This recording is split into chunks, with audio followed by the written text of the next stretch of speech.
Hello again and welcome to the official EFL podcast, a special edition of the show today. As you can see, Wycombe manager Gareth Ainsworth joins me. Gareth, we're here first of all to celebrate 7th anniversary of managing Wycombe. Congratulations. What does it mean to you to have that reputation of being the second longest serving manager in the league now? You don't look that old. Thank you, and thanks for having me on. Yeah, it was... It snuck up on me a little bit. I mean, I remember 5-year anniversary, obviously 2 years ago, and our head of media was nice enough to get me a message from Pochettino. Tottenham, we'd played him in the FA Cup that year, and that was nice from him. And believe me, that feels like a couple of weeks ago. It's gone so quick. It really has gone quick. It means a lot, of course it does. It means that, one, I've done an okay job because I'm still in a job.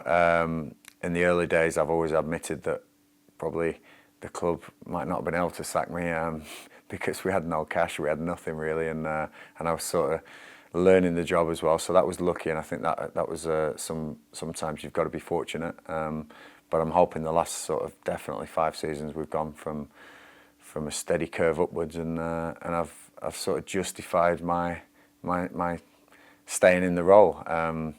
It's been great, and obviously, I know I'm the second longest in the 92 professional managers, and that's something really proud. I'm really proud of that. It's when you're sort of 60th, 50th, it doesn't mean too much, but when you start hitting that top 10, it's always nice. But I've got a great friend in Jim Bentley, who's number 1. So if I ever get the number 1, I know it's not great for Jim. So I'm number 2 is fine for me. Yeah, I was going to ask you about that. I was going to ask you if you knew who the number 1 was, but clearly you do. Good friends with Jim. You mentioned it there, but is it something you are really proud of to have that record? We obviously see managers, in terms of the careers, they go from one club to another, step up, step down, in case of sacked. Is that continuity? Is that something that managers strive for, do you think? I think you want to stay in the job as long as you can. Now, some managers have had the job and then they've moved clubs because they've gone to the Championship, the Premiership from our levels, and so they're still in a job. They haven't been out of football. It just resets their time at one club. So, there is probably some managers out there who've moved around, and they've probably been a manager longer than me. So what I'm proud of is that what I've built at Wycombe Wanderers, and having the continuity of one club is what I'm proud of. But I'm not going to be a hypocrite.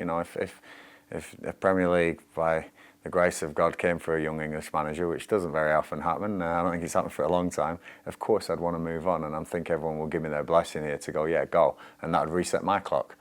So I'm not going to be a hypocrite and say this is all I want to do. I want to manage at the highest level. My preferred option is to keep doing it with Wycombe Wanderers. There's constraints on that, obviously, but I'm really proud that what we've built here now. I can look around the training ground and look around the stadium, in fact, sometimes, and see the stamp that not just me but my staff, the fans under me, and all the players under me. I can see a mark of what we've achieved and what we've done, and how it's sort of built this club, and the story is a nice one. We've 7 years of so I say 5 years at least of an upward curve, but the first 2 were quite tough years. Yeah, we'll come back onto that towards the end of the interview. I want to go to the start of your career now. It began, well, more or less 30 years ago. You began your career as a schoolboy with Blackburn Rovers, your hometown team as it was then. Just remind us what you were like as a player back then. How much have you changed since then? Oh, wow. As a player back then, I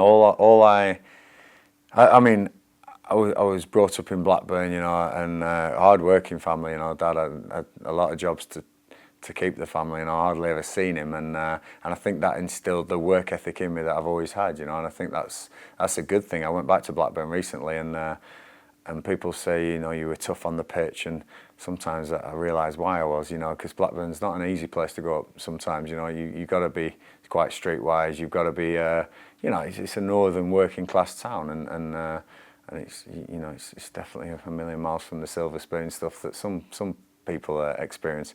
But yeah, the hard work and seeing the family. Mum was out at work. We were both sort of, what do you call it, latchkey kids, me and my brother, so we had to let ourselves out in the morning, let ourselves in after school, there was no one there to be there because they were out earning the money to pay for everything. So I think that instills your work ethic, and as a player, I think I had that work ethic. I loved working hard, whether it was tracking back and tackling a fullback or a winger from the other side, or whether it was getting forward, or if there was a loose ball there, no matter what minute it was, I always found the energy to go and chase it and go for it, And I think that if for me, everyone can do that physically. It's a mental thing for me, And I say that to my players. The mental side of the game is so important now. It's the desire to go and chase that loose ball or that rubbish ball over the top that your teammates somehow managed to mess up, still go and chase it. It's a desire thing and a mental thing rather than a physical thing. We're all fit and everyone's really fit and healthy and can run all day nowadays. But that desire sometimes, I think I was lucky to have that growing up. It was instilled in me from an early age, and I was never a schoolboy anywhere either, so I never was in an academy, these fantastic academies you have nowadays. Blackburn had one, I think it was School of Excellence they were called there, and all schoolboys from the ages of 8 and 9, they were at these Blackburn Rovers or Preston North End, all these local clubs. And I was never one of them. I took a while to get into the school team, never mind any other team. I think my first 2 years at senior school, I didn't get in the team. I was quite shy. I was a bit of a worrier. I was, a little bit of a, how am I going to get home after the game? How am I going to get to the game? And I think that sort of came in my later years, sort of 13, 14. I started physically being quicker than most people. One thing is I always had my speed, and luckily still got that, which I'm sure we'll come to in a bit, which still get the boots on. But I was quick. I had this ethic to work and the competitiveness, the competition of a game. I loved going up against somebody and trying to beat them, trying to get past them, trying to beat them as a team, individually. And I remember I had trials for Blackburn Rovers in my last year at senior school, so 5th year. I can't remember what it is now, year 11 I think they call it. So I had a trial in about the February. Played about 5 or 6 games for them, and players like David May and Jason Wilcox played in my first trial game at Blackburn Rovers, so super names nowadays, but obviously back then they were trying to forge their careers. And I remember playing Carlisle United in what was the A team, and I scored a hat-trick in my first game. I always remember it. And then going on to play in all the local teams, Crewe and a team called Marine from Liverpool, which toughened you up, believe me. And all these teams, I did well. And in about the April, really late in the football season, a guy called Jim Fennell, who was the youth team manager at Blackburn, rang mum and dad up, and I remember after one game they stopped the car and they said, "Look, Blackburn have offered you a 2-year apprenticeship," which is an absolute dream come true. I was a Blackburn fan, season ticket holder, used to sit on the riverside, loved Blackburn Rovers, that was my team. Simon Garner's my hero. Ultimately went on to play for Wycombe as well. But I remember that day. I remember stopping the car and saying, "Look, you've been offered a 2-year apprenticeship." I think £29.50 was the first year's wages, but it's changed. It's changed a little bit now from 16, 17-year-olds. But that was a dream come true. Really was a dream come true of having a chance at being a professional footballer. Knew I'd have to go in and clean the boots and all that come with that in those days. But it was a proud moment, and going back into school and trying to focus on the GCSEs was a bit tougher, but managed to do okay in them, and started in the July for Blackburn Rovers as a first-year apprentice, which super proud.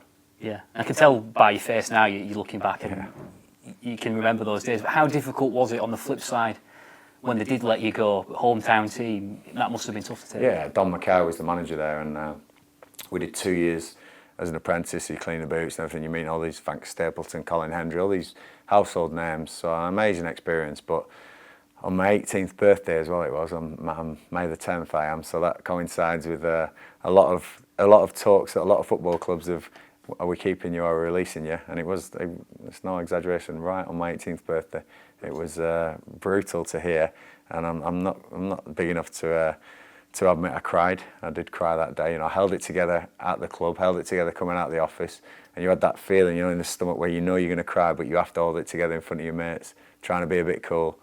The moment I was on my own, absolute tears. It was everything to me. It was my club, my hometown. It's my first taste of rejection, really, and and that I sort of say thank you, because that forged me again to be stronger, as well as a unbelievably supportive family of mum, dad, always saying, you'll make it, you know. And yeah, the emotions getting stirred up talking about it again. So it was a tough time, but my dad backed me, and we wrote loads of letters to all the local clubs, and I think I went to train with Preston North End, and that was the start of something. It wasn't the start of a contract. Went to train with Preston. No room for me there, but Northwich Victoria, who's the manager, was Sammy McElroy, rang up, said we need a right winger. He had some connections at Preston, and they put me to Northwich. Played, I think, about 3 months at Northwich. Did well. Conference this is. And Preston rang me up on a Thursday night and said, do you want to come and play for the first team on Saturday? We've got no right winger. And I said, I haven't even got a contract. And they said, no, we'll sort that out after. Come and play in the game. I don't think you can even do that nowadays. But I think I signed a form to register me to play in the league. But I played for nothing. No contract, nothing. It meant that much to you? Meant that much to me. And I think anyone would, you know. I think anyone would. I could ask a guy in the street to play for me, you know, a guy in non-league, and say, look, we can't pay you, but do you want to play a first team game?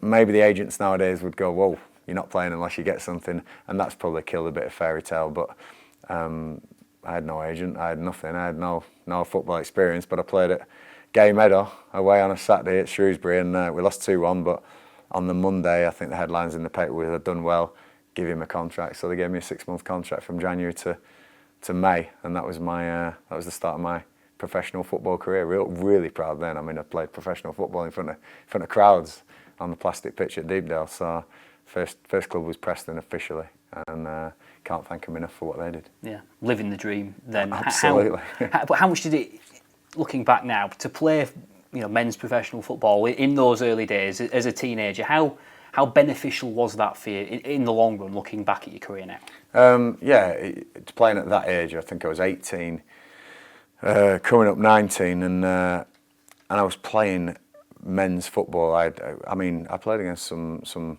decent names in those early days. You know, Norman Whitesides and John Barnes and Paul Gascoigne's. They were all playing in the reserve leagues and some leagues. And then when I played at Preston, some tough league. I think we were League One then, League One players, and you had to grow up quick, you know. But I always had that pace. I always had that directness and that pace going forward, that it was almost catch me if you can. And if you catch me, you're only going to clip me, and it's going to be a foul. But I never really had any big serious stuff, you know. It was great. I was on the wing, out the way, and it was me against the fullback, and that's how I used to see the game. It's a lot different now how I see it, but that was me against the number 3. It was then. See how many crosses I could get in. That was about the size of playing for Preston. But it was great. I got released at the end of that year, but luckily enough, a scout called Glenn Burnell, who worked for John Beck at Cambridge, had spotted me. So when Les Chapman released me at Preston North End, again, not as many tears maybe, but I had a phone call pretty soon after from Glenn Burnell saying, look, John Beck, go down on trial at the start. At the end of the season. They were still playing. Cambridge were in the playoffs for the Premier League in 1992, so the first Premier League that was being formed, people won't remember this, Cambridge United were in those playoffs. I think Leicester won it, but Cambridge were in there to get in the Premier League. And they were doing really well at the start of that season. They were top of the league for long periods. Dublin and you know, these big names. And John Beck, so I went down for a trial at the end of the season. Again, a little bit of fortune, I think. Did well in my trial, and they said, look, we'll offer you a contract next year. So I've gone from Preston North End League One, released, to now Championship Cambridge United contract, and it was phenomenal. I got a year's contract from John Beck, and that's when my career really did start. That was the start, because somebody actually wanted me, somebody'd seen me play, and John Beck had a big effect on my career as well. Yeah, coincidentally, I spoke to Gary Rowett the other week, and obviously he was part of that team as well. Under John Beck, he has great admiration for him. Says he's brought a lot into his management. He takes a lot of inspiration from John Beck. Do you take the same amount of inspiration or even more? Absolutely. I wouldn't have played in the Premier League if it wasn't for John Beck. I can 90% say that, because he told me what I was good at and worked on it, and tried to add what I was bad at. Instead of concentrating on all the faults I had, and and spending lots of time correcting them and probably never getting anywhere because I've got a horrendous left foot and I've always have had. But he worked on my strengths. He told me what I was, what he wanted me to be, and how I could get there. And he motivated some real amazing team talks and amazing methods he had with. We were doing ice baths after games. We were eating after training, and this is 1992. You know, this is, and it sounds silly now, eating after training. Some clubs didn't eat after training. They didn't have food. They didn't have the either the facilities or the drive or the knowledge to that magic hour after training you have to replace. It was carbohydrates. It was fluids on board. He had his cold showers, of course, after long away trips, and he had his methods of playing. But as a winger, wow, you can play for a better method of management because the ball, the tactic was get it to the wingers and get crosses in. That was my game. That's what I loved, and so he brought that on. And I remember making my debut for him in about October-ish for Cambridge against Bristol City, and Andy Cole was playing for Bristol City. So this is going well back. Chris Kamara, and Andy Cole scored, and then we scored. I can't remember who scored for Cambridge. But I think in the last minutes of the game, well, no, I scored the winning goal from a corner. And the only thing I remember, the vivid memory, is Mum and Dad weren't there. They went to a show in Newcastle. It was one of the first games they'd ever missed. And it was, I think they rang my brother, and my brother said, "Have you heard the news?" And they said, "No, what's happened?" I went, "Cambridge won 2-1 and Gareth scored the winner." So, you know, amazing to do that. But that's did you forgive your dad for that? You know, he's missed a few games. He missed another one, actually, ironically, in Newcastle when he scored me Premier League goals. But he's only missed 2, I think, in about 600, and but the 2 pivotal ones. But you know, he's always been there. And but back to Cambridge, that was a start of what what I became, that player, that sort of professional footballer. And then John Beck got the sack. Unbelievably gets the Preston job. And I was one of his first signings. I think it was on Christmas Eve, going back to Preston, and somebody actually paying money for me. I think it was about a couple of grand, but to pay money for me, I thought, this is it. Somebody's actually paid for you to be a footballer somewhere. You probably have made it now. So anything else could have gone wrong, but I'd always had that transfer, and somebody wanted me, and it was John back to the plastic on Deepdale. But no, really pleased. Got back to Lancashire again.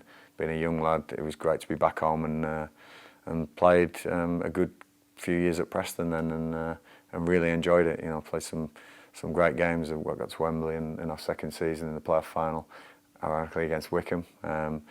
And playing against one of my heroes, Simon Garner, who scored against us that day, and just becoming this name that this right winger that was okay in the lower leagues. Well, what was it like as well when you mentioned Cambridge, to move away at such a young age to somewhere like that? You know, you mentioned earlier about you being not the most confident of lads growing up. Yeah. You know, having to move away as a young player, then did that sort of make you as well as a footballer coming into your career now? Give you that confidence? I think it's important. I remember honestly going to the cinema one night in Preston, and I'd been released by Preston, and Colin Hendry was at the cinema as well. You probably wouldn't see professional footballers like that now at the cinema, but he was there, and I remember speaking to him and said, "Col, I've been let go of Preston," and he actually said, I remember the words he said to me was, "Move out your house." He said, "Get some independence." He says, "That'll bring you on," and that was true. He said that to me, and I never really acted on those words. But then when I did get the move to Cambridge, and I went, and I've come back, and thinking back, I'm thinking, you know what, he was right, because when I did move away, I was looking after myself. I had to, you know, get my own food. I was in digs with the family, so there was a meal on the table every night.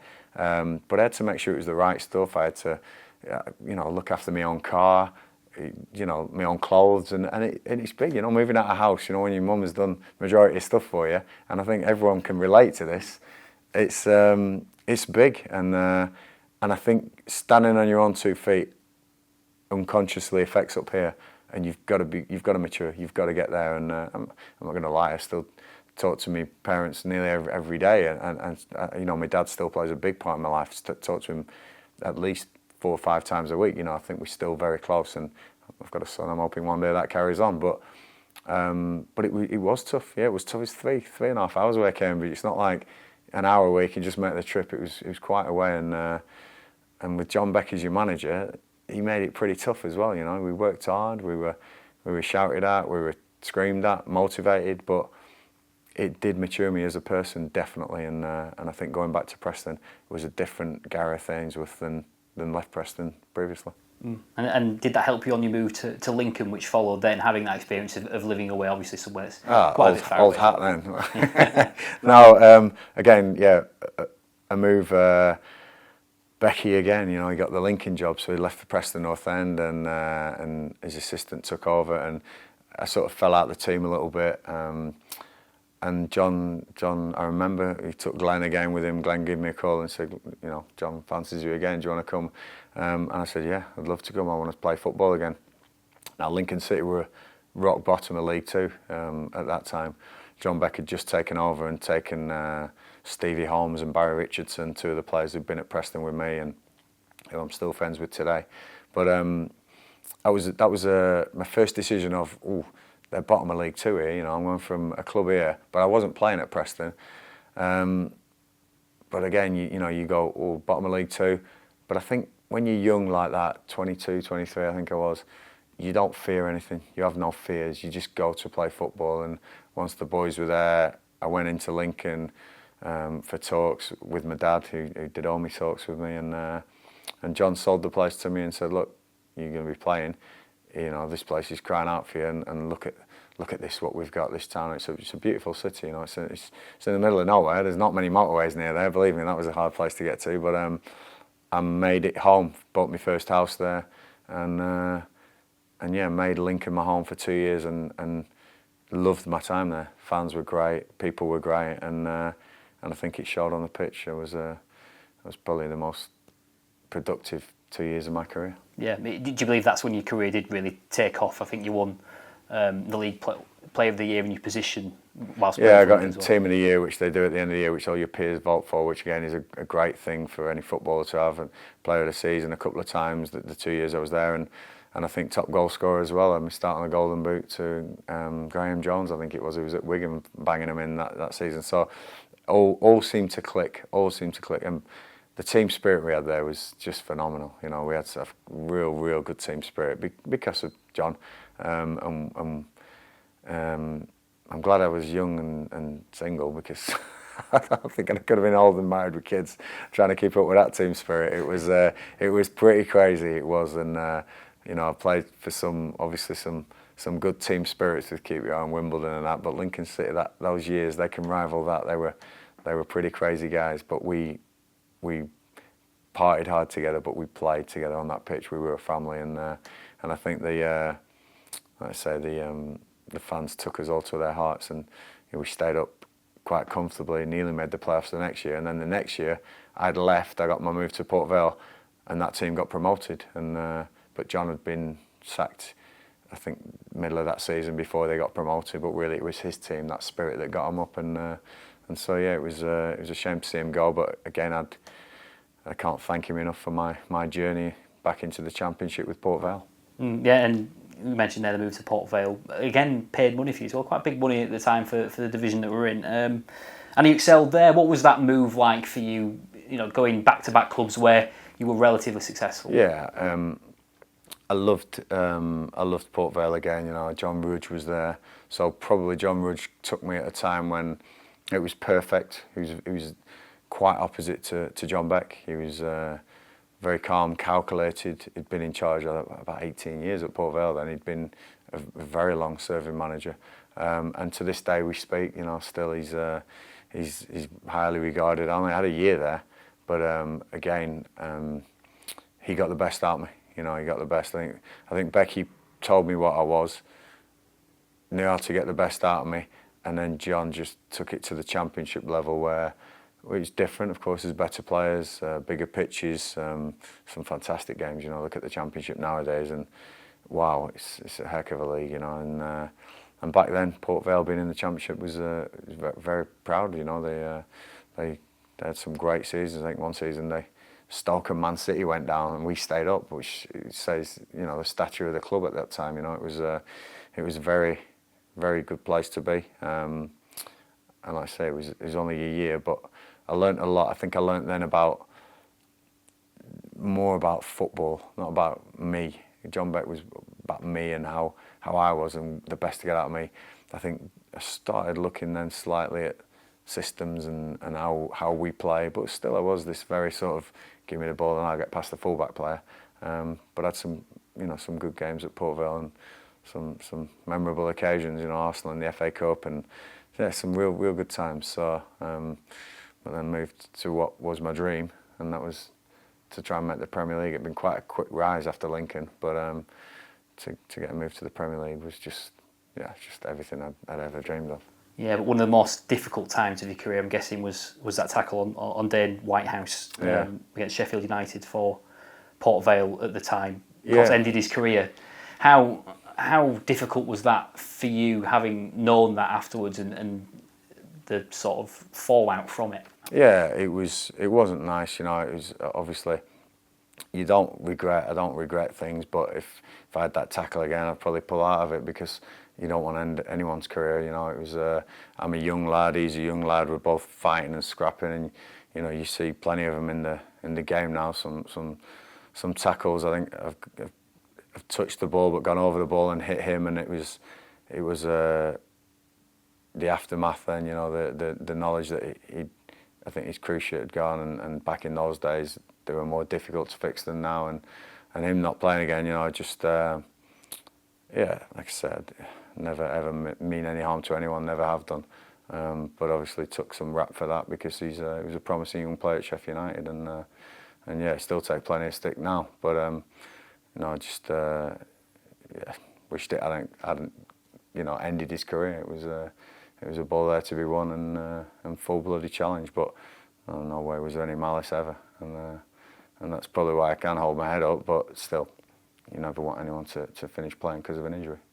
How has that stayed with you throughout your career? Do you know, I've always been one who can sort of look in the mirror and know I never meant to hurt anyone or do anything bad to anyone, and I've never done that. It's the way I've been brought up is to be tough and get stuck in, but you treat everyone how you want to be treated, and that's so that it was hard. And I heard you even wrote a letter to him. I wrote a letter after the challenge. I know he'd gone in hospital for an operation. I wanted to write and obviously say apologies, all the best, and get well soon. But it was further down the line that he found out he wasn't going to play again. I think he tried a couple of times to come back, and gutted. I always get stick when I go to Sheffield United.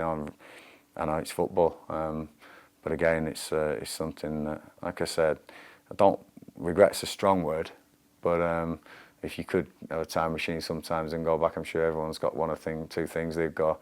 I might just not have done that, and that's one of mine. But like I said, never meant to do anything, never meant to end anyone's career, so I can still go. That's it does happen in football, and I can still look in the mirror and know that. I suppose it's just unfortunate for everyone involved. Yeah, I know, and I'm sure he could have gone to be a good player, a great player. You never know what's going to happen in life, what path we're on, and like I said, I had my fair share of injuries, but touch wood, never of them ended me. I had a serious one at Wimbledon that I thought was going to end me, so I know I can sort of sympathise on the toughness of an injury, a long-term injury, and get it back in. So tough times, but again, never really, like I said, I didn't let it affect me too much because it's something I didn't mean. It was an accident, and that's how I look at it today. Yeah. I mean, like you said, because you're a player that didn't sort of have that side to you as well, it's probably, I'm guessing it weighs more on your mind because of that. Yeah. Like you say, didn't have that tension. Always tough, always tough. I always wanted my fullback or my players to know that there'd been a tough game, and I remember Gary saying on the TV, Gary Rowett the other day, he was asked about my career, what do you remember, Gareth? And he said, I just remember people strewing on the pitch when they played against him, because I'd get up, I'd challenge, I'd tackle, I never pulled out of anything, and I always tell my boy now, don't pull out of anything, you'll end up getting hurt, so he's full-blooded as well, but like I say, that's just the way I was, totally committed, and never meant malice in anything, But unfortunately, there is that aftermath of that one. But no, it's still playing today. I'll still get stuck in because that's the person I was. That was what I was known for. I didn't have the silky skills that some players have got. Mine was all effort and commitment and desire, and yeah, it got me through who I am today.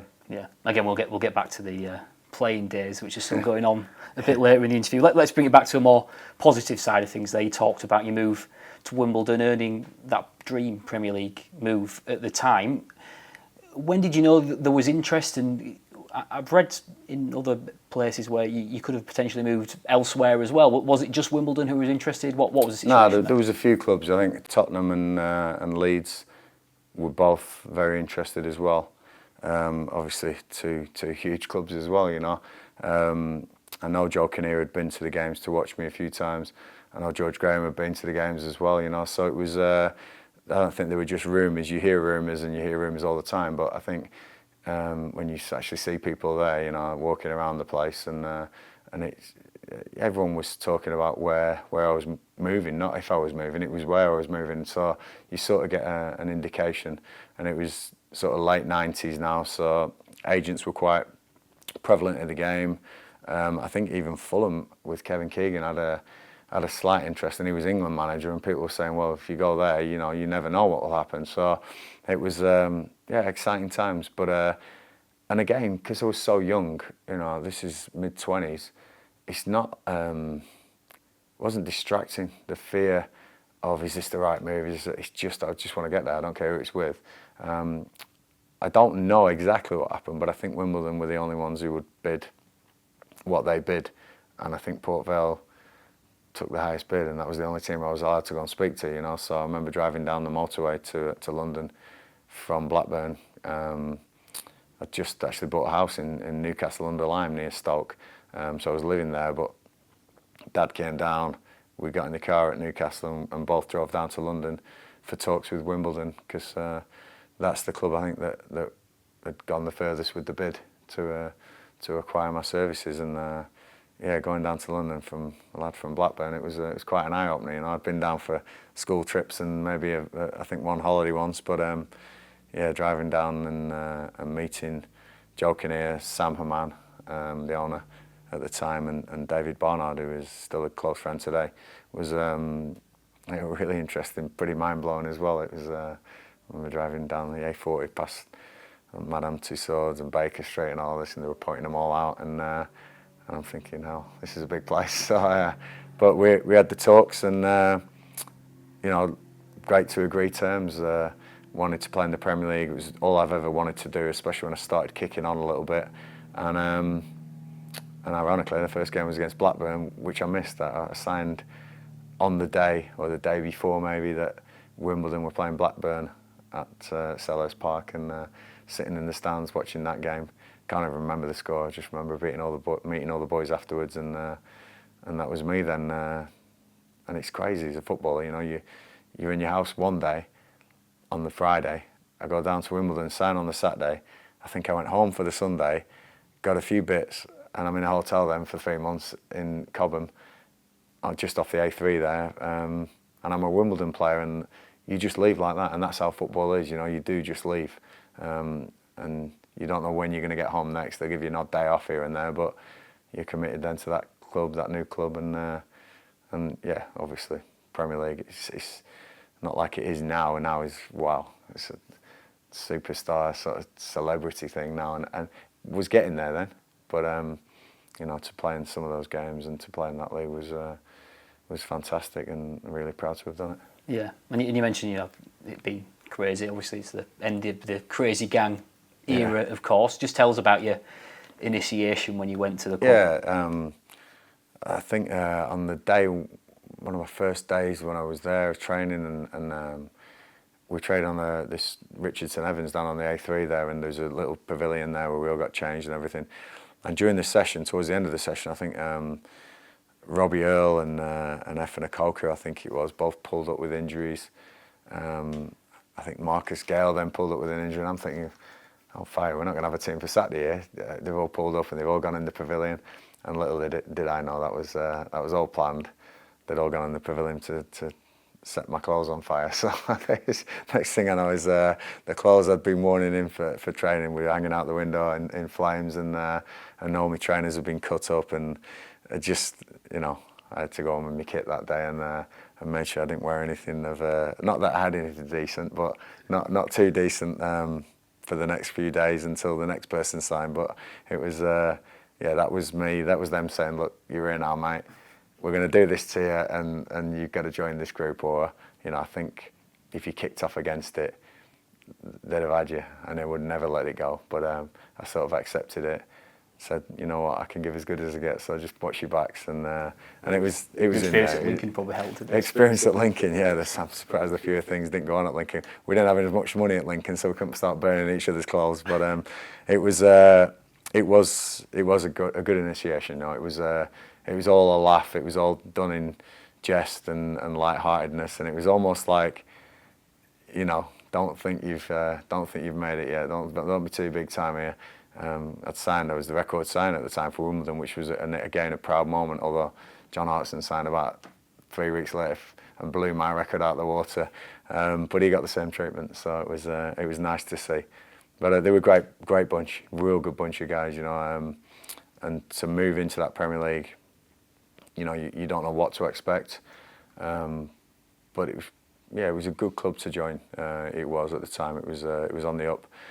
My only unfortunate thing was the injuries I mentioned earlier. You know, I got a groin injury that turned into a double hernia and this I don't know, back and everything, and that kept me out for a good amount of time in the Premier League. And I think my appearances were very limited in the Premier League. You know, managed to score 2 goals up at Newcastle, which was amazing, and I'll never forget that day.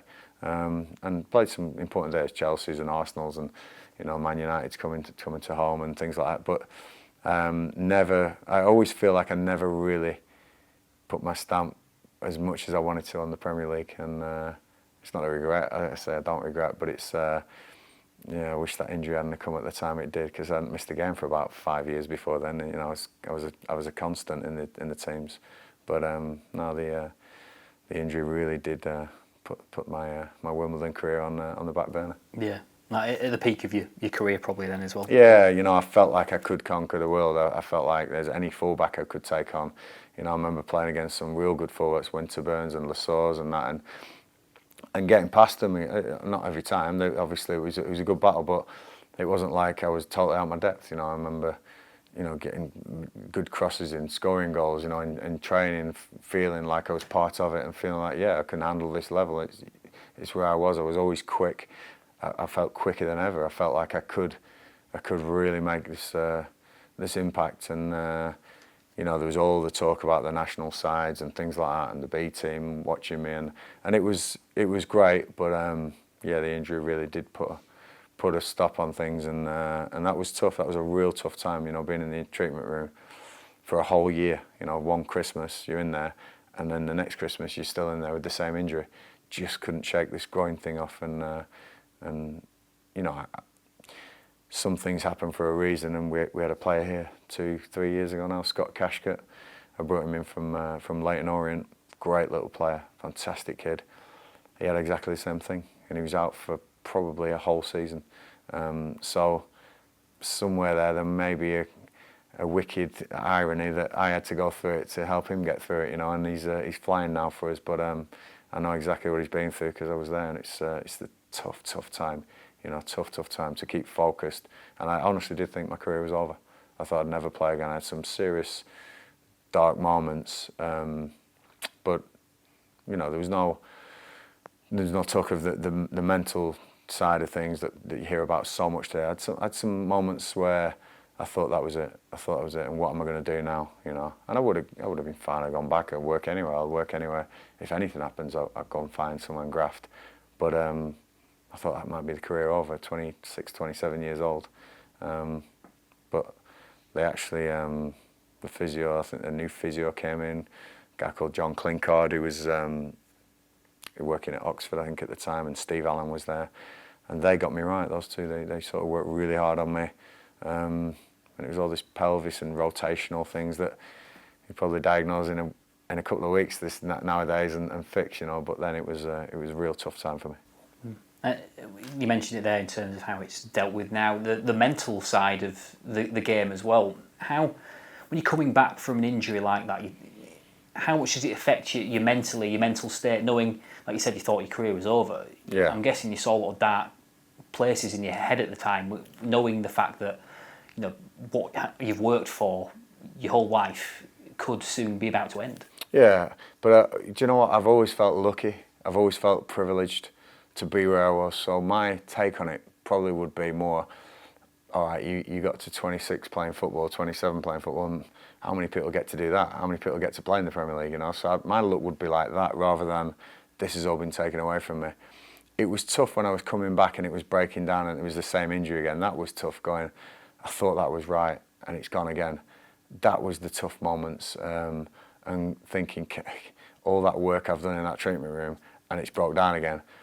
But having a look at running down the wing at Preston and Lincoln and Port Vale and Wimbledon against you, Nigel Winterburns, against you, Ashley Coles, against people like that, wow, I'm lucky to have done that. Not many people have done that. So I'd look at it like that rather than going, oh, it's all been taken away from me.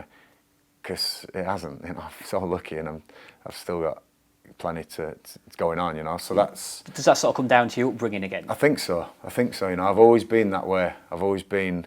and I don't want to say I'm the most humble guy in the world, because I'm not. There's a lot more people, but I do try and keep, like, look at and be grateful for what you've got, you know, rather than try and want what everyone else wants, you know. And that's, it's hard to do sometimes, you know. It really is hard to do, but I do try and look at it that way on things rather than the other side. So, and I think that it'd be great if we could work on some of our youngsters now in today's society, definitely, because I think there's that much social media. There wasn't social media then. There wasn't this is what you do, this is what you should be, this is what you should look like. It was all that you are who you are and you deal with it, you know, and that's... But now I think there's an element to strive to be this, and if you don't make it, then you're falling short, and that's hard to take. And I think that's big in society nowadays. I think that's got to be looked at, in my opinion, because... You know, we're quite a lucky society. We're quite lucky to be where we are, you know, and if you graft hard enough, you can get your rewards, no matter what it's in. I was just lucky enough to be in football, and so I work hard with my players here to try and give them that aspect of things, and that's why we do our development days, and that's why we try and keep them really grounded, not too high, not too low. And my door's always open, and I'm always willing to chat and sympathise, empathise if I can, if I've been through it, to help these guys through it all. But yeah, it was tough, but it wasn't a depression thing or anything. It wasn't ever gonna finish me. It might have finished my football, but me as a person, I think I would have found something and gone in full blown into that. Lucky enough, like I say, I got back. The gutting thing was Wimbledon were relegated from the Premier League while I was injured. I played fits and starts, you know, double-figure games, but never made the impact I wanted to make. And by the time I could, we were in the Championship, which I'd sort of done with Port Vale, so you know, I knew I could do that. So I never really fulfilled that challenge, but grateful to have been there and had the opportunity. Just my damn groins give up at the wrong time. I mean, you touched on it there in terms of the pressures on modern players on social media and things like that. We see, like now with the EFL, with the partnership with mine, you see it on the shirt there with the squiggle, for example. How important do you think that could be, the raising of awareness for the players, the fact that they can have that support is there for them if they need it? And I think knowing the support's there is important. I think we need more of the support. I do think we need more, because some of these charities, I know they're overrun with people, and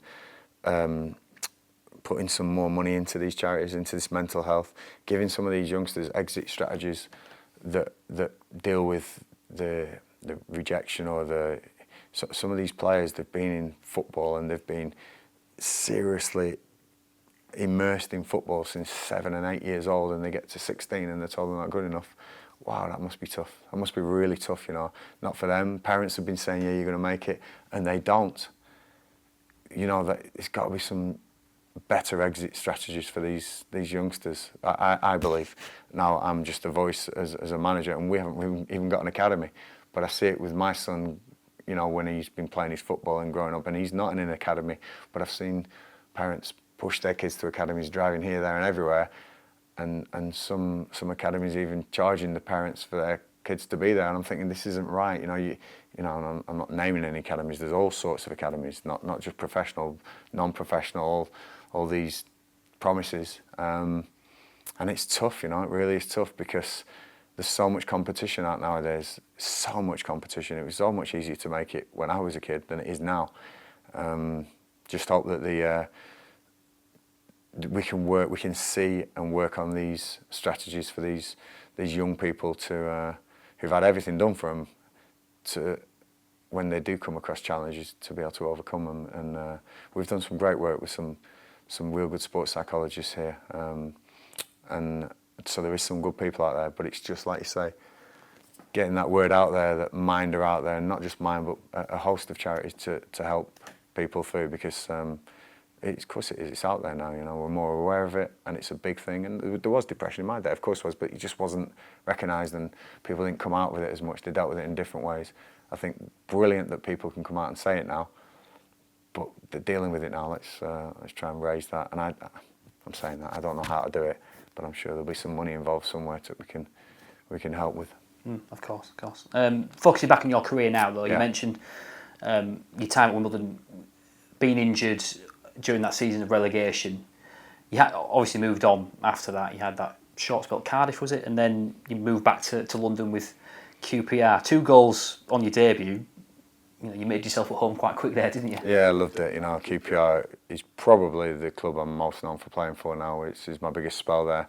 8 years, loved it. Really, really enjoyed that place. You know, I got some real good friends. We had a great dressing room again. You know, it's similar to Wimbledon, similar to Lincoln. You know, Kevin Gallen, Martin Rowlands, Mark Bircham. We had a great team spirit. You know, and I was about, I think it was 30 years old when I signed for Rangers. So it was, I was full of confidence then. Gone are the days of this young lad with no confidence. I'd been through the mill, and probably the injury as well, and that almost gave me this, you know, throw caution to the wind sometimes. Just enjoy it, and be who you are. And I went into QPR, and the 2 goals on my debut helped obviously settle me in, and I scored a couple of crackers against Rushden and Diamond not long after that, which to this day people always come up and say I was there that day. There must have been 50,000 there, the amount of people that said they were there. But it was special goals, special moments, and getting promoted at the end of that season under Ian Holloway, who again, pretty much a little bit like Becky-ish. He was a great motivator, made me aware of what I was, got me back on playing again, and really put me back on the map again. So again, I can't thank Ian enough, and the successive managers, John Gregory, Gary Waddock, and you know, people like that who came into QPR, and again, really started to enjoy my football again. Played a lot of games, a few injuries, really enjoyed QPR and played there, I think, right up to about 37 before I came here. Some great times, and like I say, it put me as a London boy. You know, I've been down here too long now, but I can't see myself going home anytime soon. Not lost my accent, but definitely it kept me down south and kept me in London, and it was a real good club to be at. Yeah. Did you fall in love with the area during your time at Wimbledon and QPR? Is that why you stayed down here? Yeah, Wimbledon was tough, you know. Wimbledon was tough. I was a little bit more south, more right around the M25, Surrey area, and it was a little bit isolated and a long, long way from home, a long, long way, you know. And the tough times at Wimbledon, probably I didn't get as much out of that living down there. But when I went to QPR, we moved just... that's about 10 miles away from the ground, just outside the M25 there, and in Bucks, and it just felt like the right place at the right time. There's a lot of QPR fans about. There's a lot more QPR fans than I ever realised. You know, they're everywhere. All the west side of London, you know, they're all QPR people, and it was a real nice. It's a big club, big club.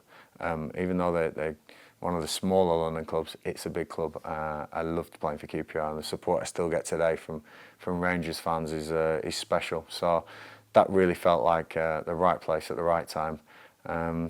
And yeah, then started my coaching career as well as ending my football career. So again, a club that's very close to my heart. Yeah, giving you a lot of opportunity. With Ian Holloway as well, you mentioned him there, but how much influence did he have on your managerial career now?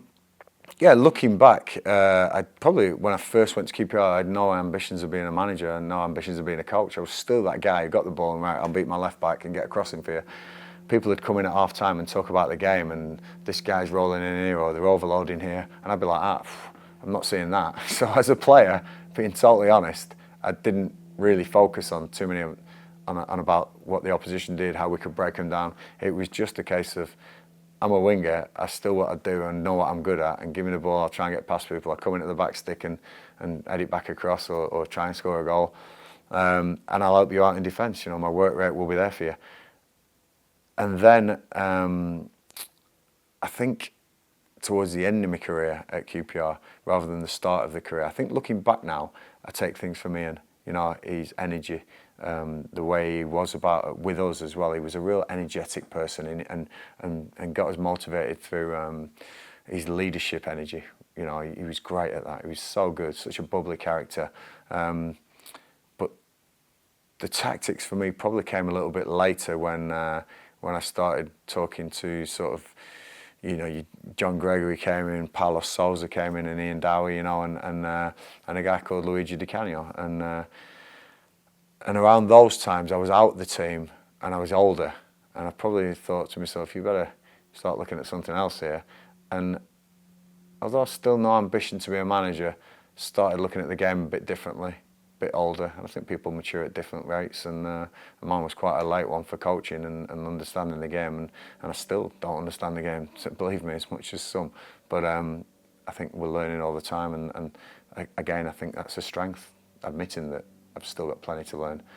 But when Luigi Di Canio came in, he couldn't speak great English, he was Italian, and I speak Spanish. My partner's, she's Venezuelan, so I learned Spanish, not great Spanish, don't ask me to be fluent on camera because I'll say no, but enough to get by, so I could understand what Di Canio was saying to the boys.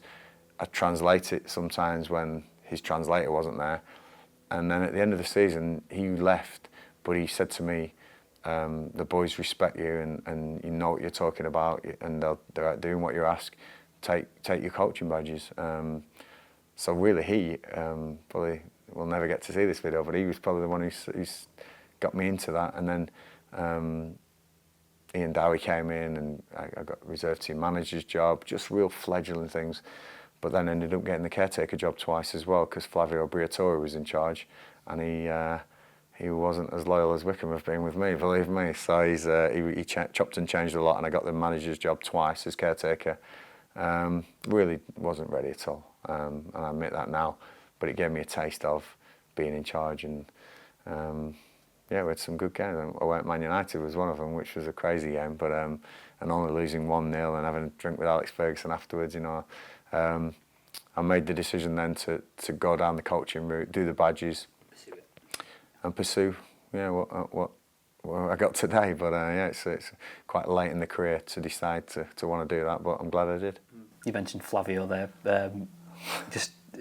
Just tell us about what it was like to work under him. A bit different to normal jobs. I think the reports in some press are sensationalised. I think that there was one report in that Man United game where I got back to my phone at half time and there was 70 missed calls from him, and that never happened, so there wasn't those things. I think people would have loved to them things to have happened, but yeah. I think people saw the documentary. They saw the documentary. They saw he's very controlling. He had a lot of money in the club, and this club that was struggling a little bit, so he'd put some money in. He'd come in and he wanted to change things. He changed the aesthetics of it. He changed lots about the club. And he changed a lot of managers.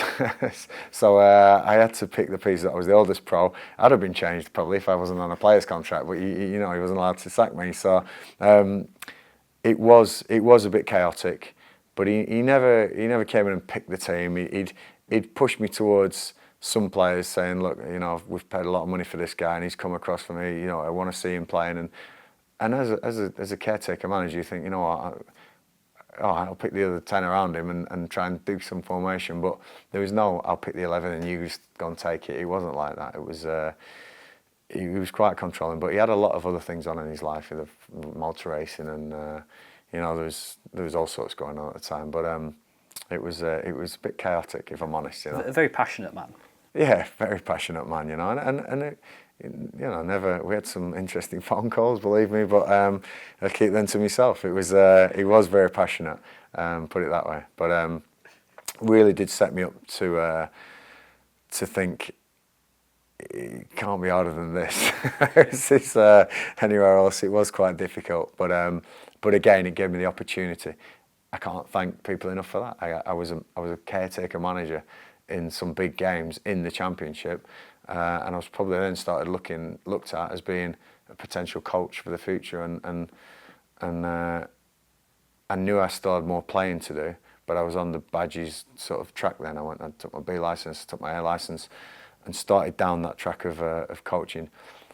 Still wanted to play though, still felt fit, and still really knew I had something to give. And when Gary Waddock, who was one of my ex-QPR managers, got the Wycombe job, the offer was here to come and play for Gary. 10 years ago now, so January 2010, I think I signed officially. And again, it was the right move. Still had plenty of football left, League Two, but wanted to still show what I could do. And I think 2 years of playing, one promotion, skippered the team to promotion that year in 11-12, and then ended up getting the manager's job, caretaker manager's job, when Gary got dismissed, and still sitting here, but can't thank Gary enough. You know, real great guy. And on the day he lost the job, he was good enough to come and find me and said, "Your turn now. Go and make it happen." Rather than saying, "I can't believe they sacked me," he went, "Your turn now. Go and make it happen, Gaz." And to this day, I still speak to him, got a huge amount of respect for him, and you know, I'm glad he's still in management and coaching. And like you said, almost 10 years now since you've been at the club. You must obviously like the place, and I guess we'll have to come back in a few months' time to do another interview with you. I think in football, I think they like you more is important. You know, so that's. You know, of course you like the place, it's football. And I go back to saying I'm lucky. Wake up every morning. How lucky am I? I'm manager of 92 clubs, I manage one of them. And never take that for granted. I inspire people. I get the chance to tell people a strategy and try something on a Saturday. How good is that? And if it doesn't go right, you lose a game, but you don't lose your job. You lose it after a certain amount of games, of course, but we're still looked after, you know, we're still in a privileged position, and so it's great. It's great that I've got this support and this faith from this club, but I'll always give my all no matter where it is, you know. I said to Donna the other day, my missus, I said, "Look, I'd work in Starbucks if I have to, but it'd be the best Starbucks around, I tell you. I'd be motivated in there." So, but I'm really lucky, really happy to be the manager and keep inspiring players, these young players, these older players, keeping them going, you know, like in Fenways and Bloomfields and the like, you know, they're still going and still wanting to do it for me, and to have their respect as much as these young kids who don't know me just as the manager, they never knew I played, but to have played with Matt Bloomfield, played against Akin Fenway, and to have their respect as a manager, that's just as much as anything, you know. It's a real nice thing to have, and like I say, I'll never take it for granted, and I give my absolute all. And like we touched on earlier, when you started at the club, not the easiest time to take over. Obviously, with most jobs, it's never the easiest time to take over, is it? But a real difficult first few years in charge for you, wasn't it? If you don't mind me saying. First 18 months, you know, yeah. What was it like to be thrown in at the deep end like that? And how much did that experience at QPR help you? Listen, I think that everyone's different. So I inherited Gary's squad, obviously. And everybody sees the game differently, and I saw it so naively compared to what Gary saw it. So I've come in, and immediately you're going to get an upturn because it's a new manager and it's a fresh run, and I'm full of energy. So that first 6-8 months, got away with it. We finished 16th, I think, or whatever it was. We were bottom at one stage, but it was nothing to do with coaching. It was nothing to do with picking the right team. It was to do with the energy and the the togetherness and the change. The change. You always get a little bit of an upturn. Most clubs, they get a little bit of an upturn, I think. And I got that, so I was lucky. Second season, wow, that was tough. That was really tough. I still had a squad that wasn't mine. There was 90 or 80% of the players I didn't sign. Some older lads, some ones I was leaving out. I don't know what the chat in the dressing room was, and I'm in my first full year of football management. Not easy. No money. The club went to trust owned, which meant that the fans then took the running of the club over. So there's no chairman to say, listen, I'm really, even if I had the knowledge of a £50,000 striker and I need him in to get us out of this terrible state we're in, it wasn't there. It was really, really tough. It was picking up free transfers here, trying to get loans in from no contacts, either real contacts. I'd had contacts in the game, but not as manager level. And that second season was really tough. And to survive with the skin of our teeth at Torquay away, I still say is my biggest learning curve, better than any course I've ever done, better than any book I've ever read.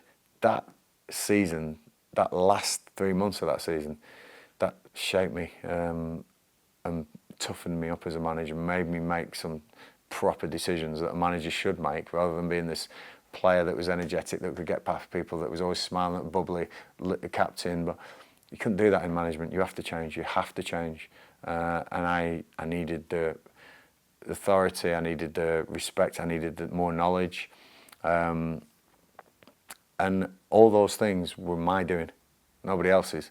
So that summer I said, right, you either going to lose this job and never manage again, or you've got to make some serious decisions, some serious changes. And I think we signed 12 players in that summer or something, and made some cuts, made some serious decisions.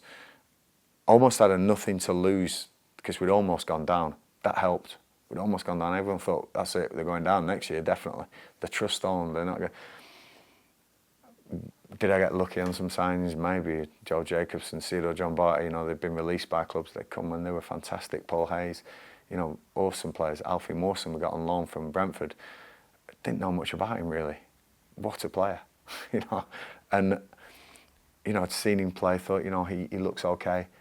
Little did we know he'd go on to play for, sub for England last season. So all these things went. Now maybe I'd had plenty go against me the year before, but they all went, and I was able to then start thinking about tactics, thinking about the way I wanted to play.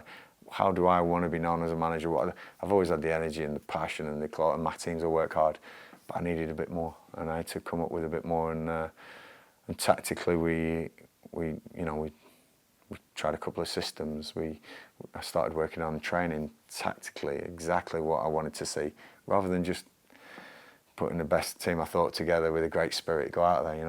That was the difference. And for 5 years now, we've developed that and developed, and I'd like to think we've got better and kept those core values of never say die, and that should always be there. It's the work rate, the togetherness, the team spirit, and it isn't always there. Sometimes it's not always there, and I'm lucky enough to have a dressing room that runs itself. But yeah, I was very naive in them first 18 months. Learned a heck of a lot. Can't thank everyone for having faith in me, and hopefully I'm repaying some of that back now, because we've done a real good start to this season. You certainly have. But coming back to that first initial stage of you taking over, it's a question I ask quite a lot of the people who I've interviewed: is what is it like when, for you personally, when you are sort of involved in the coaching setup, a player, to come into the team as then to take over as manager, whether it be caretaker manager or actual manager itself? How difficult is it to transition from that relationship, from being one of the part of the team, part of the squad, to being like, you're in charge now? Yeah, what do you do? Do you call the players? You have to call your gaffer? That was one of the things. They didn't do that until the 18 months down the line, and that was my decision. And it was like, oh God, I'm saying call me gaffer. Having to say that is that difficult? Having to say that is difficult. You don't want to, but I thought, it would be. I was Gaz, I was Gareth, I was Mate, And I think you can't do that. You can't do that. One, for the respect. I think you've got respect in it. I had respect from what I was as a player, hopefully, and I'm hoping all that hard work and the graft and I'm putting as a player earned me a little bit of respect as a person. But I think it's the new players coming in, players who don't know you, and I think having that focal point of the gaffer, where the decisions stop with the gaffer, I think is important. I do think it's important. I don't know if other people. I mean, I'm sure that some of the people right at the top. I don't know if Pep Guardiola's called gaffer. He might just be Pep, but wow, that's Pep. You know what I mean? So I'm not that, and that's the difference. But I just thought it needed to happen, and I don't think I could have done it on the first day. I might have lost the group, although we almost went down. We might have gone down if I'd have got them to call me gaffer in that first season. I don't know. But I just had to do it my way. And I think everyone's different. I think some players could come in and say, right, I'm the gaffer, this is it, and shut the door. And I've always been open. And I think one of my big things is relationships with people. No matter if it was teammates, friends, family, or manager to players now. I think one of my biggest strengths is relationships and having those. And I think if I'd come in and gone, right, this, school teacher right from day one, I don't think I'd be sat here now. I think I've done it the right way, but I think I got away with the skin of my teeth on that second season. I honestly do. But I'm glad it happened. So I can't complain. It's the path I've done, and to still be sat here, I'm really proud, really humble, and more than anything, really happy. And you've gone on to, since those first struggles, based on the budgets, etc. You seem to overachieve from the outset. What do you have to do to overachieve in those situations to get a team who, flirting with relegation in League Two to where you are now, third in League One? Budget is big. It does help. I'm not going to lie. We didn't have the greatest funds. But you still don't for League One level, so you still seem to be overachieving. No, I think that. I think the things we've talked about of the relationship with the players will go that extra mile for me. They'll do that extra bit for me, and to have that as a manager, I think is awesome, because if you do put a system in place, or you do put some tactics in place, and they don't go perfectly right, and somebody breaks through your line, or they try something different. If you've got players who are going to do the extra mile for you and think, God, Gaffer, you were wrong there, but I'm going to do this for you and make up for it.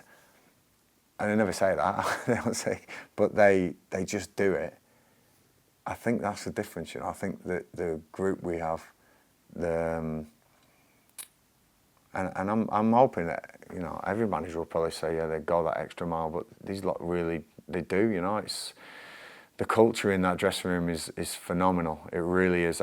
The leaders, we work really hard on getting characters in. We work so hard on getting the right characters in. That was one of the things after that second year in charge that we said, myself, Richard Dobson, who's a fantastic coach, by the way,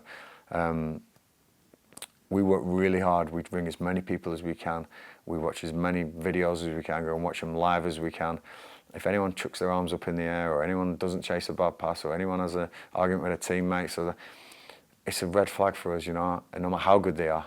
And I think staying consistent to that has been important. I think getting the right characters in has been important, and I think a little bit of luck in that dressing room. The Akin Fenwers of the world, the Bloomfields of the world, Jacobsons, my generals, they run that dressing room, and I think you've got to look after your generals. Your generals will look after your dressing room. It just seems to have the right mix at the moment, and it's not going to stay like this. It's bound to be downturn, bound to be, because that's football. But it's how we deal with that at the moment. Everything's rosy at the moment, going well, but it's how we deal with when it goes down. And I think we deal with it quite well. I think we really do. I think we're strong. We've got some good characters. We give them the tools to dig deep. We do things a little bit differently here. We do the development days. We do. We get them psychologically. We got them all personalities looked at, and what types we've got here, what types we need, how the mix is. We don't just we don't just chuck a squad together and think that's the best squad we've got. Let's pick the best 11 and get out there. I think the blend and everything, we work hard, you know, we really do, and I think that's come from right from the first question in the interview. You know, I think it's been there. These lot of my staff will work hard for me. I ask them to do anything, they'll do it for me. But I never ask them to do something I wouldn't do. We've carried sprinklers out in the mornings. We've filled rabbit holes in with and this is before training. And this is recently in the last couple of weeks. I've gone on the pitch. There's a rabbit dug a hole, and we still haven't got the funds to go right. Our groundsmen, they're great. The pitches are great, but we can't afford to have someone up here 24/7 filling rabbit holes in or picking fox deer off the pitch and that. So we do it in the mornings, and I'll do it. I'm not bothered. I'll look for the balls after training because we haven't got a youth team to pick the balls up after, and you shouldn't do that anyway, but some clubs will have their academy going, get all the gear in. We'll get it all in ourselves, the staff, you know, and I think that just gives us this solid base, this solid work ethic that everyone has to work, they have to perform. And when things don't go right, going that little bit of an extra, giving that little bit extra, that extra mile, I think that's been key to us overachieving. It really has, you know. And long may it continue, because we have this potential investment coming in. The American people have come over, and Rob Couig potentially wants to get involved with this. If I can get a bit more and overachieve, that means hopefully a lot more for the club. And we're not going to change. We've said, we've had meetings, we're not going to change what Wycombe is. Just might be able to get the bigger talent, you know, some more talent in, but they've got to be the right characters. And I won't sacrifice talent for attitude, you know, and that's something that I'll stick by. You said there how you sort of identify characters, but how do you look after those characters? You know, your likes of, you know, your Akinfenwas, your Bloomfields, your Jacobsons. How do you have to take care of them so that they continue to, like you said, look after the dressing room and help inspire the next sort of generals to come through? I think total respect from me. I will give them total respect, because that's back to what I say, you treat how you want to be treated. I will give them so much respect. I'll give them information. I'll talk to them all the time. I'll keep them involved to a level higher than probably some of the younger players who don't need to know these things. You know, that they'll get a higher level of information, they'll get explanations if they're not playing themselves. Because I've left Bayo out a few times this season. I mean, one of the great moments this season, and it's not just this season, since he's been here, we've played with a quicker front line at times this season, and Bayo won't mind me saying he's not the quickest. He's not the one who does the quick front line. No, he's what he is. He's fantastic at what he is. But when I play with a quick counter-attacking front line, Akinfenwa doesn't feature sometimes. So I tell him maybe on a Thursday before the video, before I start talking about how we're going to be and what I want to put in place this week, I'll speak to Bayo, put him in the office, and I'll explain. I give him the respect to explain to him.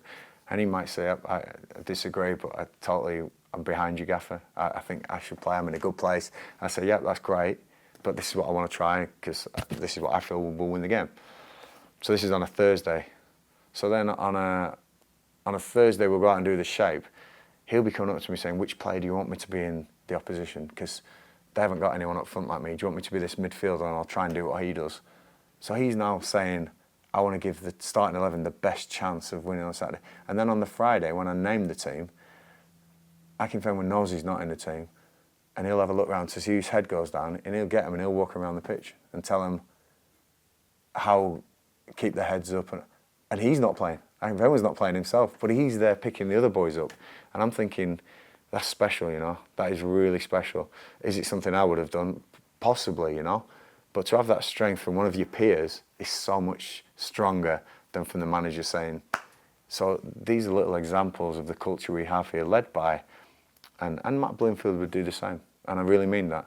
I'll often say to him, look, just have a look out for him because he hasn't played for a couple of weeks. Just head check. And that's the way I do it. And I think it's great. And the day I lose those people, I may struggle to get new ones. But we're always trying to develop these generals and the way we do things. And as I say, I don't think there's a bigger message to anyone than from your peers. I think your peers, your people who are actually doing the same as you, they can talk to you on a level. The manager is always going to make the decision whether you like him, don't like him, whatever.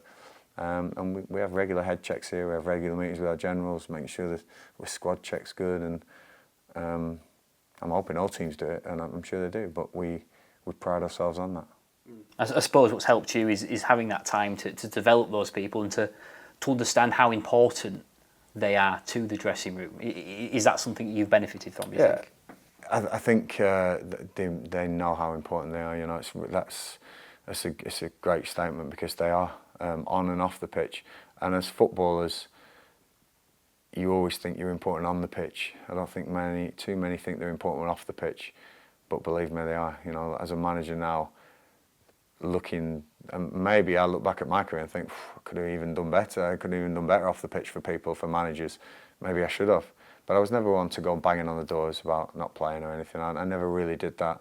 I think I did it once or twice in my whole career, and that's the truth. You know, I thought, right, have a look at yourself. What can you do better to get in the team? And I'm hoping again that sort of stuff pays off with the way I manage, the way I get the best out of my boys. But I'm lucky to have those players, those generals in the dressing room.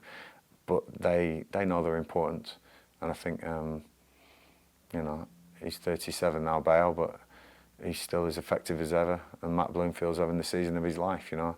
And Jacobson scored a hat-trick from left back the other week, so there's not a bad three there at the moment.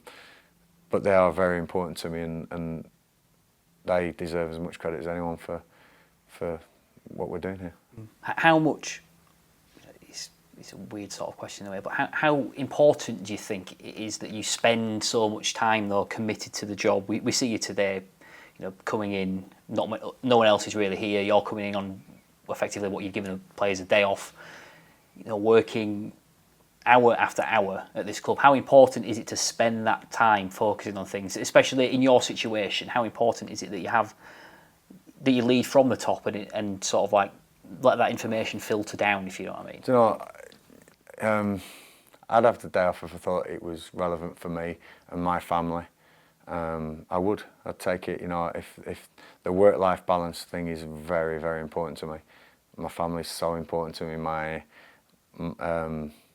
football is very important, but it's not the most important thing in the world. You know, and that's the truth for me. And I think having that helps me work smart, work hard, but work smart, and know what I'm doing it for. And I'm doing it for the love of it, but also I'm supporting my family as well, which is so important to me. And I think my work-life balance is pretty good. I have a great family to be able to go and do my extra bits, and obviously I still do the music once a week. I'm out rehearsing, and I'm still playing football as well, which I'm sure we'll come to in a minute. But when I can spend time with my family, I will. That's the priority, you know, because I think it keeps me sane. It also keeps me hungry. You can't do this all the time. You can't do it all the time. Yeah, I'm here on my day off, but I won't be here Wednesday when their official day off is usually a Wednesday. I won't be. I'll make sure that I have my downtime. I might have the odd email or the odd phone call, but I'll definitely get my work done when I'm in. Work smart, I think, rather than just work every hour that's sent to you. You have to look at the videos. You have to watch the next opponents, review the video, the footage you've had. But I've got a good team as well. I won't be trying to do everything. In the early days, I think I tried to do everything. I tried to coach. I tried to look at the opposition. I tried to review the team on Saturday. And there's just not enough hours in the day, you know. There isn't. And then have all the relationships. And then go and rehearse with the band and go and play on Sunday League football. It wasn't enough days in the week, believe me. And I think that having a great team, my sports scientist is a B licensed coach. My assistant manager, Richard Dobson's fantastic. I have total faith in my physio. They all get on with their jobs without any pressure from me. I can have a day and say, Dobbo, take the team, with total trust that it will be the right session, the right way we do things here, and I think that's important as well. So it's sort of a little bit of give and take, and they have a day off today because I may call them next week and say, look, I just need to watch that video with my analyst. can you do this session, get that done, and that's how we work, you know. So I think we do work hard, but we work smart as well, which is important. How do you fit everything in though? Do you manage to sleep at night? You know, is that something you struggle with? Because you seem to be someone who doesn't really switch off. No matter what you do, you throw yourself at everything. I think that's the energy in me. I think I'm an energetic person. I'm lucky to have that in me. I think, you know, you some people are like that. The amount of coffee I drink, maybe, but some people are like that. I've always had the energy. I've always had super energy to do anything, and I really will be there for people and help and love getting involved with things, you know. It's just the way I've always been. Sleeping, no, I think in the early days, you know, honestly, I used to wake up with team selection. I don't know if any managers have done it, I don't mind admitting it. I had dreams about the game or team selection, or what you're going to tell this player when he's not playing and he's had a good game, but not so much lately, you know, not so much anymore. It's I think I'm maturing all the time, learning all the time, and the more time I spend with in the company of really good managers. I mean, you know, we had Kenny Jackett on Saturday, and he's having a tough time at Portsmouth at the moment, but wow, if I could have a career like Kenny Jackett's had, I'll be well happy, you know, what a manager that is, you know. So to hear him speaking and dealing with things, and you know, lucky enough to have spoken to a lot of really good people in the game and learning from them all the time, never will stop, but also will be me. They won't stop me growing my hair, they won't stop me rocking out with my band, and the only thing that'll stop me playing football still is injuries, and I still love a run out on a Tuesday. It's just relaunched a non-league career with Woodley United lately, so the Sundays had to go because that was more family time for me. But now I'm playing midweek for a Step 6 team, and I absolutely love it. Just tell us how that all came about, though, because you surely don't have time to do that. I don't train. You know, they train once a week, but I've got friends who I played Sunday League with who went to this club, and they said, "Look, you'd be great just to come down and play, and you know, we know you can still got it." For some reason, I've still got my pace. I'm 46 years old, and I'm still as quick as there's ever been. Maybe not as there's ever been, but I'm still pretty quick, and that always got me through my career, you know. So when that goes, I'll call it a day. But I love the competition. I love just being. I think it's just being a bit normal as well. Sometimes, you know, football's, like I say, it's very important, and I love playing it. I still get the buzz off turning out and putting a shirt on. But you know, my job, I'm really happy in my job, my work-life balance. Yeah, it's just been a great 7 years. Hope it continues, but you never know what's around the corner. But I don't think I've got a football career anymore. I think I might have to look at something else. You still join in at the 5-a-side at training? Is that now and again, less so than in recent years. In recent years, I've had to. I think my last competitive football game for Wycombe was at 43. I came on a sub in there. And I think it was the checker trade then in the trophy, you know, because we didn't have enough players to fill the bench. I wanted to rest some legs for the Saturday, and that was my last one. It's not a bad age to get to, but you know, some good players out there now, especially at Wycombe. So I don't embarrass myself as much as I did anymore. But I tell you what, I'm still the best crosser at the club. I'll tell you that. Fantastic. And coming back to the club as well, third in the league. Beat Portsmouth at the weekend. I think you're 1 point off top. How far can you take it? How can you take this club to the Championship, do you think? I'd like to be able to take it. At the moment, we're not able to, I think, with finances. I think just around the corner is the size of the squad being smaller because of injuries, suspensions, whatever it is. You know, I've been in the game long enough to know that does happen. We've got a bit more depth this season, without a doubt. Rob Couhig, the American, has come in. At the start of the season, it looked really, really grim with the budget being cut because the club's losing money every year. How and why that happens, I don't think we should argue about. I think the real reason is that the amount of money in football now is that you need benefactor in there. You need someone who's gonna give you just a chance. Rob's got this. Rob's got this desire to come into Wycombe and help us out.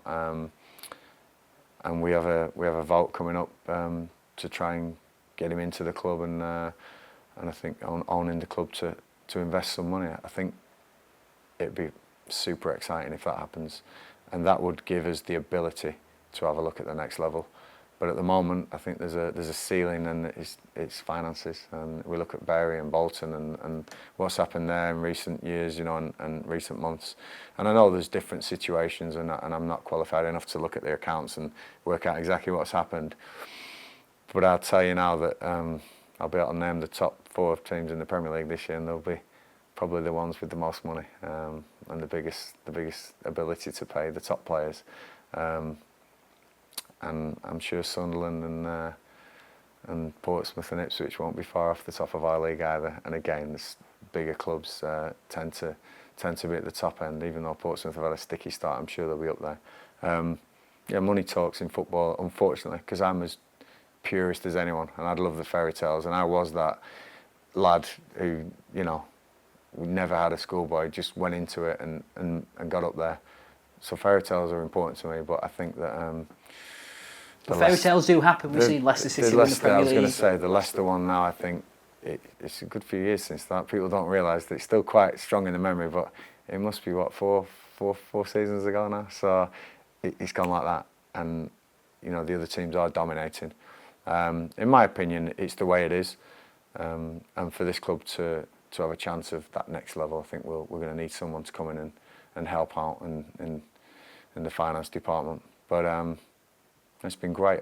It's been a great ride, you know. This achieving and underdog and above what we should do. And I've still got a poster in my office that's from a magazine, a well-known magazine that has Wycombe Wanderers second bottom of League One this season predictions, and that'll stay up there all season. That motivates you. That motivates me. In terms of, like you mentioned there, in terms of that, the ambition and the ceiling, but if this club gets, you know, like you said, mentioned there, potential money coming in, if this club can match your ambition, is this where you see your future potentially, working on this project, continuing this project? Absolutely, you know, if this club has ambition to be in the next level, I actually think that the level above that, the Premier League, is now, it's becoming a different sport almost. You know, it's so polished. The game is so, I mean, the Championship's fantastic. It's the 5th biggest watched league in the world, I think, now, which is phenomenal, you know, and we should be so proud of that. But that Premier League, wow, something else, isn't it? It's amazing. Now to be there and to see the likes of you, Chris Wilder's, Eddie Howe's, Sean Dyche, it just inspires me that there is that chance, that tiny chance, but they all took their clubs up, they all went up with their clubs, you know, and little Wycombe is going to be tough. So the Championship is probably realistically where I'd love to try and get this club. I would love to have the chance to get this club, and that's the aim. You know, I was lucky enough to play probably the majority of my career in the Championship. It's a fantastic division, and it's almost the Premier League now. You look at the teams in there. Yeovil did it, you know. Burton did it, and you know, I think there is that chance still of the fairy tale from League One to Championship, but I think winning the Premier League now is wow, that's some league now. So we can do it, but we need the ability to do it, and that's sort of the equation we need to sort out. And for you recently, you know, linked with the Lincoln job, obviously, you know, strong links there in terms of your playing career. What was that like for you, being linked with that job? Was it a bit of a distraction for you in terms of the work you've done this season? So a little tiny bit of a blip, you know, considering the fantastic start you've had when you were linked with the job. I think it's unfair to sort of say it was a blip looking at your expectations. I don't think we can put that game down to the link. The timing looked like it, you know. But do you know, if I'm being totally honest, I think everybody knows that. I want to try and have a go higher, definitely. I want to manage higher, and it'd have to be something special to leave this club, you know. Opportunity-wise, finance-wise, you know, I'm not going to hide and say, oh, of course it is. Looking after your family and things is important, but to be able to do it here, to have the ability to try it here, would be my preferred option because of what we've built here, and probably because of the 7 years, you know, of management it would be fantastic to have a go at it. We're sort of having a go now, but like I say, this is going to be tough. This league's going to be very, very tough, you know. With the injuries I picked up on Saturday, and one or two knocks we've had earlier in the season, I might just about be able to fill the bench on Saturday with nobody else, believe me, and that'll include a lad who hasn't even played for the first team yet. So that will be us, you know. And then you pick up any more injuries, you're starting to lose players off the bench, and that's where we are. People don't realise it. We've got the strongest squad we've ever had. We've got more depth than we've ever had, but we're still resource-wise very small in this division. So we do need that better, without a doubt. And so my preferred option would be the ability to do it with Wycombe Wanderers. But I'm hoping no one would begrudge if a fantastic opportunity came that I'd have a look at that as well, because I've got some real driving ambition to have a go in the league above this one. Would it have to be football? Could it be a music ambition that you could go for, something you know? If you could tell me a band that's over 40 that have smashed it into the charts or started a music career, then I'd... Rolling Stones are still going. Who they started when they were teenagers. That boat might have sailed, you know. In my head when I'm on stage and singing, then I am Mick Jagger, but I don't think that's a realistic thing. I'd love to be able to get some songs out, some of our songs out, some of the songs we've written, and just have them listened to, and it almost be like that, being sold for money as a player. Somebody actually paying money to listen to our songs would be cool. Maybe I'm being a bit greedy there, but you know, the music's always played a big part, you know, from Mum, you know, being a singer when we were growing up. She was a professional singer, and that's how she earned a living. So that always stayed with me and always will be in me, but maybe I'll leave that one to the kids now. Well, it's certainly been a rock and roll start to the season, Gareth. Thanks very much for joining us. We do appreciate it on the official EFL podcast, and congratulations once again, 7 years at the football club. No mean feat that, and yeah, and good luck for the rest of the season. Thanks very much. Cheers.